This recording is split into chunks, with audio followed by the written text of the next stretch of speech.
देखिए, झारखंड आदिवासियों का राज्य है, झारखंड मूलवासियों का राज्य है, झारखंड यहाँ के रहने वाले लोगों का राज्य है। जब अलग झारखंड की राज्य की जब बात हुई तो बड़े आंदोलन हुए, हमारे सभी समुदाय के लोगों ने इस आंदोलन में भाग लिया और झारखंड की मिट्टी के लिए लड़ाई लड़ी कि हमें अलग झारखंड राज्य चाहिए। अब झारखंड राज्य को बने हुए 25 साल हो गए हैं। झारखंड विकास के कई पैमानों को छू चुका है। कई विकास के काम ऐसे थे जो होने थे बट वो अधूरे रह गए हैं। इस चीज पे आप डिबेट कर सकते हैं कि 25 सालों में झारखंड उतना विकसित हो पाया जितना उसे होना चाहिए, या फिर क्या झारखंड की लगातार बदलती सरकारों की या सत्ता की वजह से झारखंड कम विकसित हो पाया। इन चीजों पे चर्चा करने के लिए पर्याप्त समय है, लेकिन आज हम जिस मुद्दे पे चर्चा करने के लिए आए हैं वो मुद्दा बड़ा गंभीर है, क्योंकि झारखंड आखिर क्यों एक दोराहे पे खड़ा है। झारखंड में हमेशा बनाम की लड़ाई हो जा रही है, हमेशा वर्सेस की लड़ाई हो जा रही है। कुछ दिन पहले हमने सुना था कि आदिवासी वर्सेस कुर्मी हुआ, अब आदिवासी वर्सेस आदिवासी होता हुआ झारखंड में नजर आ रहा है। दरअसल मामला यह है कि केंद्रीय सरना समिति की तरफ से आज एक प्रदर्शन का आयोजन किया गया था जिसमें डिलिस्टिंग की मांग की गई थी। इसमें जो केंद्रीय सरना समिति के सभी बड़े नेता हैं, निशा भगत ले लें या फिर फूलचंद तिर्की ले लें, सभी बड़े नेता बड़ी संख्या में राजभवन के पास जुटे और उन्होंने डिलिस्टिंग की मांग की, सरकार पर दबाव बनाने की कोशिश की। निशा भगत ने तो अपना मुंडन करवा दिया। पहले आप सुनिए निशा भगत का ये बयान कि उन्होंने वहां पे क्या किया था, उसके बाद फिर हम अपने साथी सैम से डिस्कस करेंगे और आपको बताएंगे कि इस पूरे जो प्रकरण है, इस पूरा जो ये खेल हुआ, पूरा ये जो आप इसे कह सकते हैं आंदोलन हुआ, इसके पीछे का नैरेटिव क्या है, इसके पीछे की इनसाइड स्टोरी क्या है। लेकिन पहले निशा भगत का आप ये बयान सुनिए। मिशनरियों का एक मिशन रहा कि पूरे झारखंड राज्य में स्वास्थ्य और शिक्षा के नाम पे ये घुसे हैं, लीज पे जमीन लिए हैं। उसके बाद में जितना बड़ा इन लोगों का हॉस्पिटल नहीं है, जितना बड़ा इन लोगों का शैक्षणिक संस्थान नहीं है, उतना बड़ा तो इन लोगों का गिरजाघर है। हमें उससे मतलब नहीं है कि कितना बड़ा गिरजाघर है, लेकिन CNT-SPD का एक्ट का उल्लंघन करते हुए इतना बड़ा विदेशी धर्म को मानने वाले लोगों के लिए गिरजाघर कैसे बन गया, सवाल उठता है।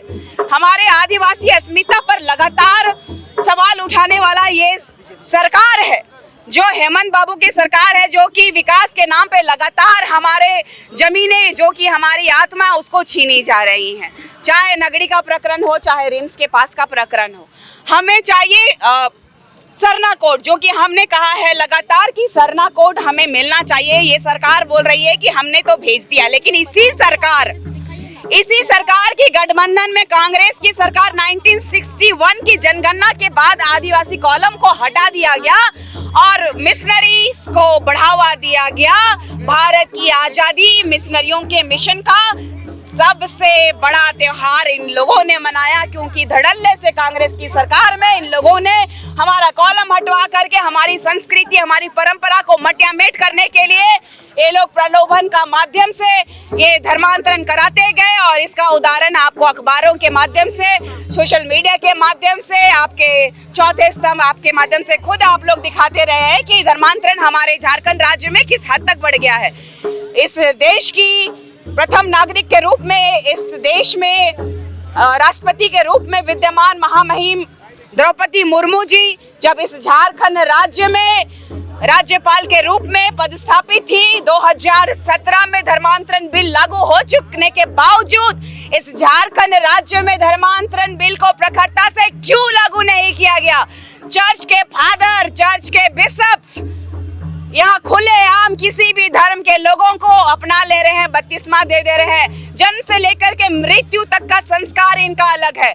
अगर भारत के संविधान की बात की जाए तो नुकुर कमेटी में भी ये लोग रूढ़िवादी परंपरा को, पौराणिक धरोहर को ये छोड़ चुके हैं, विदेशी संस्कृति, विदेशी सभ्यता को अपना चुके हैं। हम अगर सोहराई मनाते हैं, करम मनाते हैं, अगर हम सरहुल मनाते हैं, तो ये क्रिसमस मनाते हैं, क्रिस राजा का पर्व मनाते हैं और कई एक त्योहार जो ये विदेशियों के द्वारा संचालित होते हैं। हमारी रूढ़िवादी परंपरा को ये लोग छोड़ भी चुके हैं और लगातार हमारी रूढ़िवादी परंपरा को मानने वाले सरना समुदाय के बारे में इन लोगों के प्रचारकों के माध्यम से गलत टिप्पणी की गई है, इस पे भी मैंने केस किया है। और इस झारखंड राज्य के सीएम को शर्म आना चाहिए कि जब सुप्रीम कोर्ट ने दखल दे दिया इस राज्य में, जब हाई कोर्ट सुप्रीम कोर्ट दोनों ने दखल देने के बावजूद इस झारखंड राज्य में अब तक पेशा अधिनियम कानून लागू नहीं है और इनके चमचों के माध्यम से लगातार यहाँ की खनिज संपदाओं की लूट हो रही है और हमारे लोगों की हत्याएं हो रही है।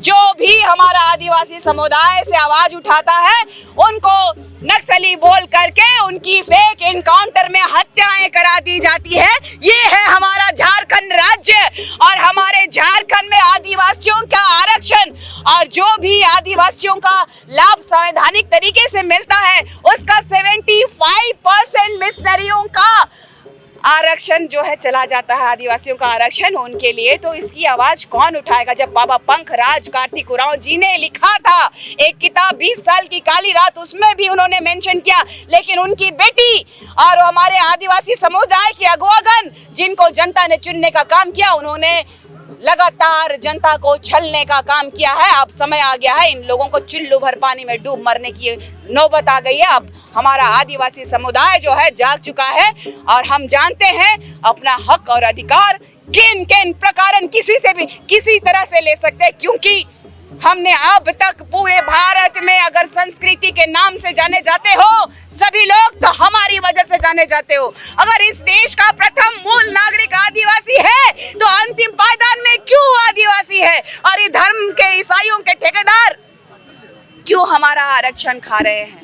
हम धर्मांतरियों के त्रितों के विरोध में ये बड़ा कदम उठाए हैं और हम इस संविधान का सम्मान करते हैं, इसीलिए मुंडन का कार्यक्रम रखे, नहीं तो हम आदिवासी हिड़मा बनने में समय नहीं लगाएंगे।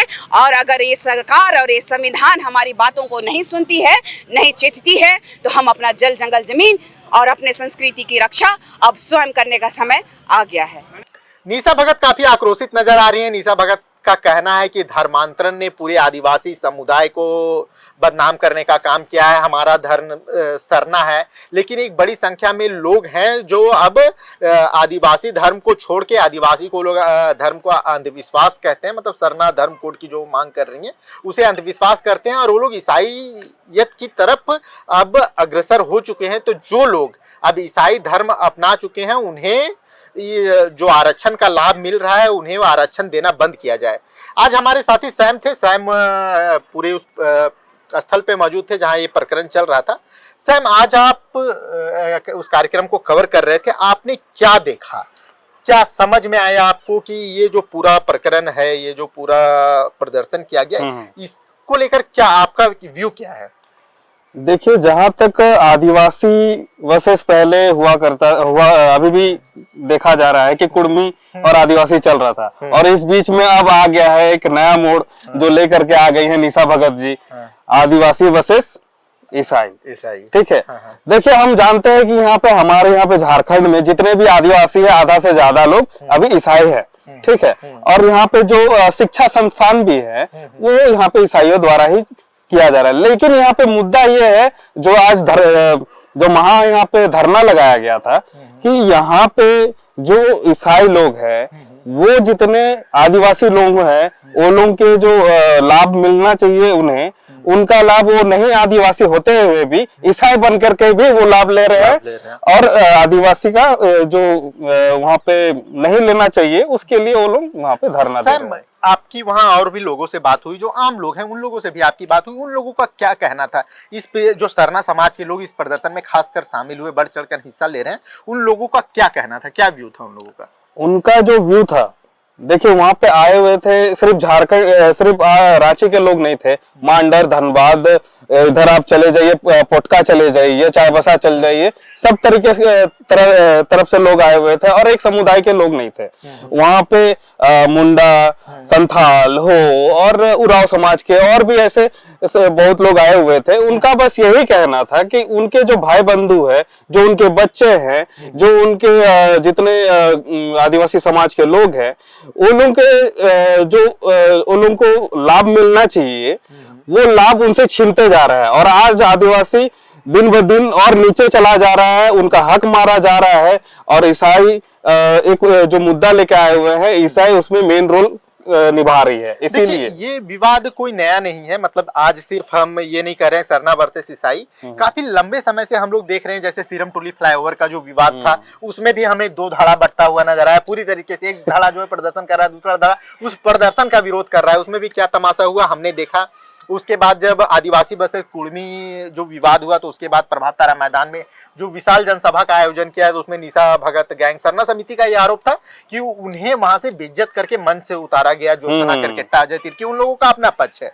लेकिन अभी जो ये विवाद हुआ है डिलिस्टिंग को लेकर, इसमें भी क्या पूरा सरना समाज एकजुट है, ये बड़ा सवाल है आदिवासी समाज से। ये पूरा नैरेटिव काफी लंबे से समय से चल रहा है।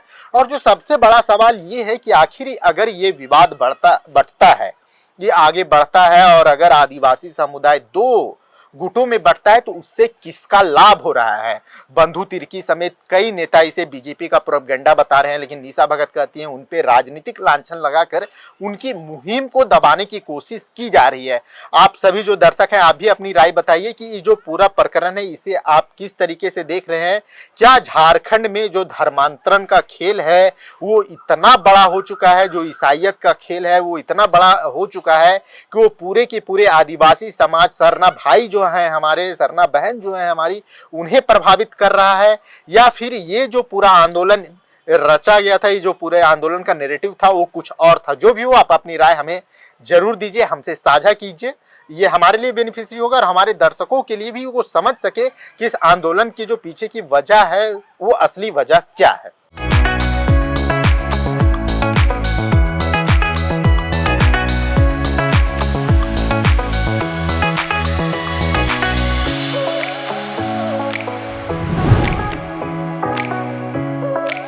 खबर का मतलब बवाल न्यूज। हमारे चैनल को सब्सक्राइब जरूर करें।